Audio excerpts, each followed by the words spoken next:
Hey guys, welcome back. Hope you all enjoyed the nice long weekend that we all just had. Hope everything's going well for you. I just wanted to go over a few things. So, in reference to your assignment last week, it was over using drones to deliver packages, stuff like that. Um, so, the delivery of items, equipment, and potentially medical supply devices by drone can be a time and resource saver. However, it's not broadly accepted by the FAA in the United States. There are regulatory challenges associated with drone deliveries, among other things. In public safety, most commonly seen is the delivery of a life preserver on a body of water or a rescue line across a river. A no contact delivery of medical test kits, medicine, food, and water to homes across America by autonomous drone delivery could be a potential use case. A drone we could use for this that we've got at the university would be a Matrice 600. It has an approximate lift capacity of about 12 pounds, and the Matrice 200 series, which is a little bit smaller, the 600 is a big six prop, and whereas the 200 is just a traditional four prop, it can carry about 3 pounds.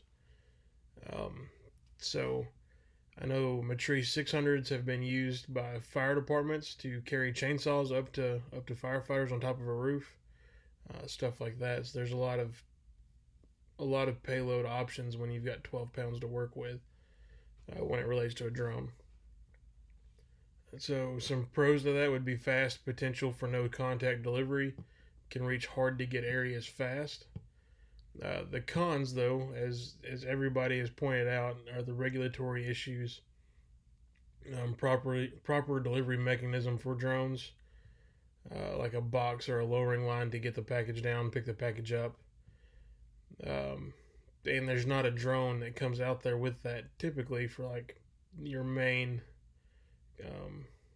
Even the Matrice is more than a consumer level drone, but there's not easy to get third party solutions. Most of them are being made, but there is the Flytrex, which is kind of a platform where you can put packages in.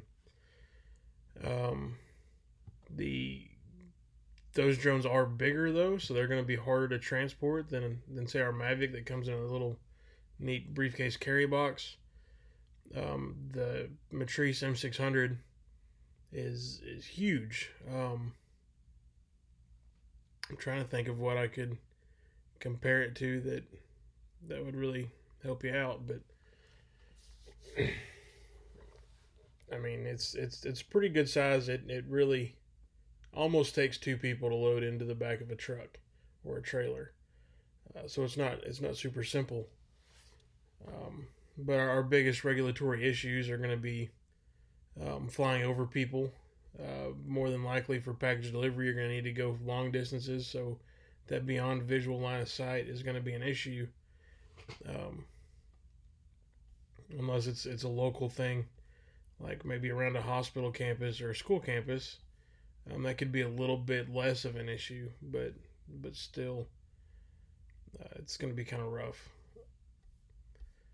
So that pretty much covers the carrying a drone um, for delivery. Um, One thing we're going to talk about some this week during my video sessions, since we just talked about flight over people, we've talked about that the last 2 weeks.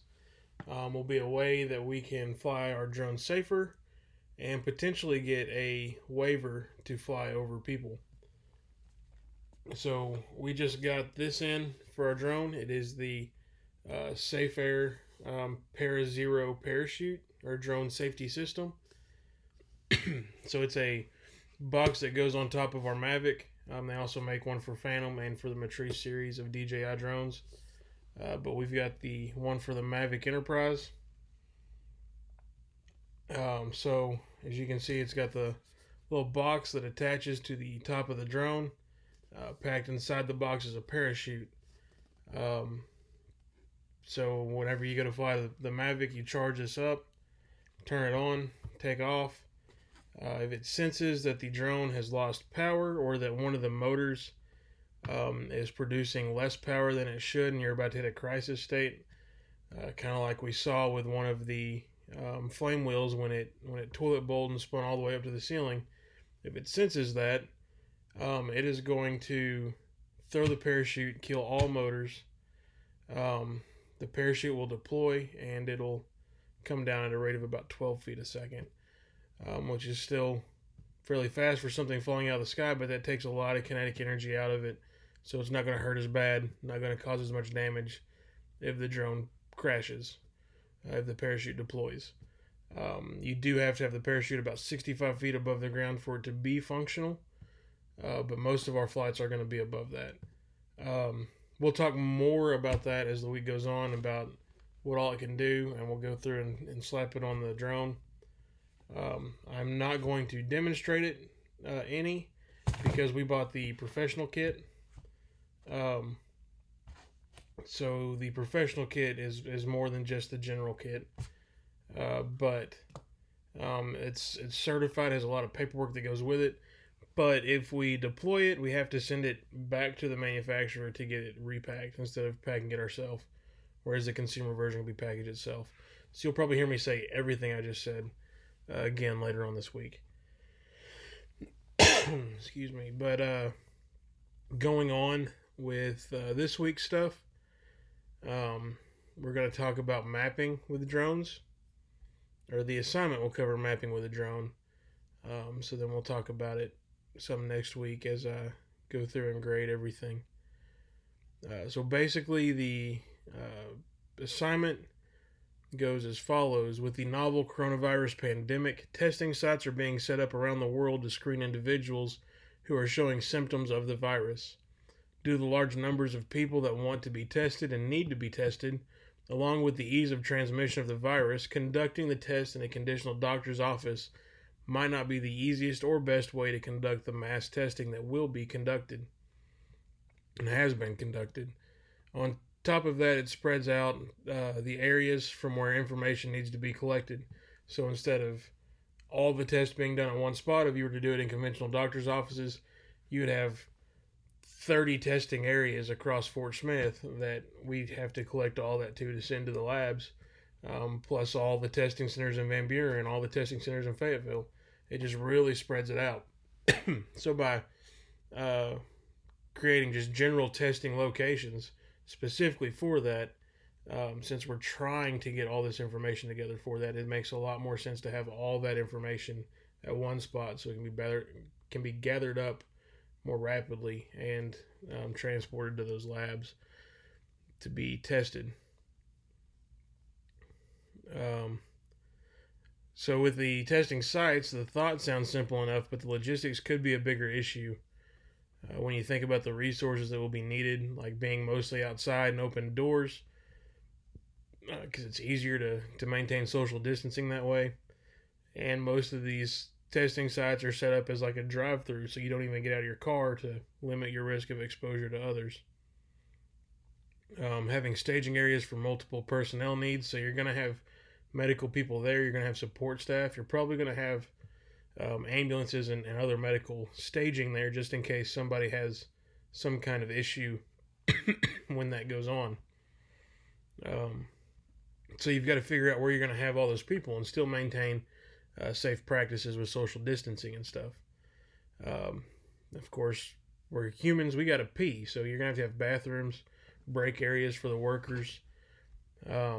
And with a lot of people wanting to be tested, because everybody wants to be tested just to see if they have it or not, it's gonna cause traffic areas where those testing centers are. So you're gonna have to look at that. You need to see the big picture when you're planning this. For our purpose, the literal big picture is the location of the testing site and the area around it.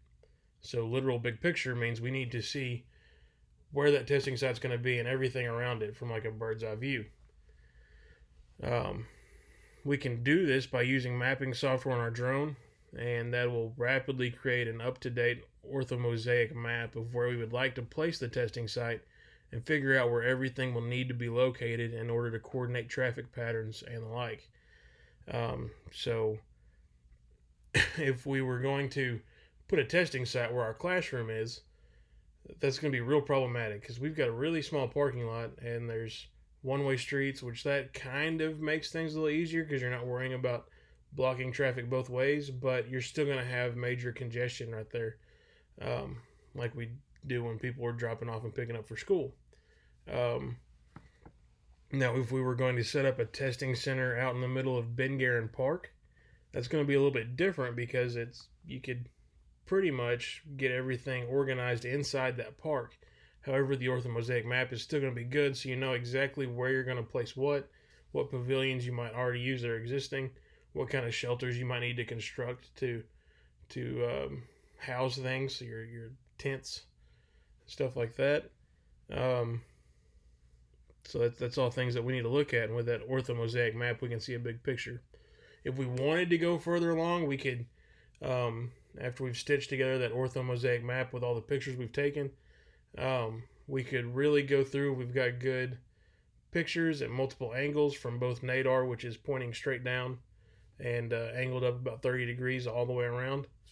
We could even go through and make a 3D model of that location, of that area, get everything in there from topography to building detail, pavilion detail, and later down the line, if we wanted to, we could convert that 3D image into an STL file, and we could print that off on our 3D printer. So we could actually print a 2-scale model of that testing location, or we could map Northside High School, 3D map it, and then we could print off a 2-scale model of Northside High School, which hopefully one day we'll have the equipment for us to try and do.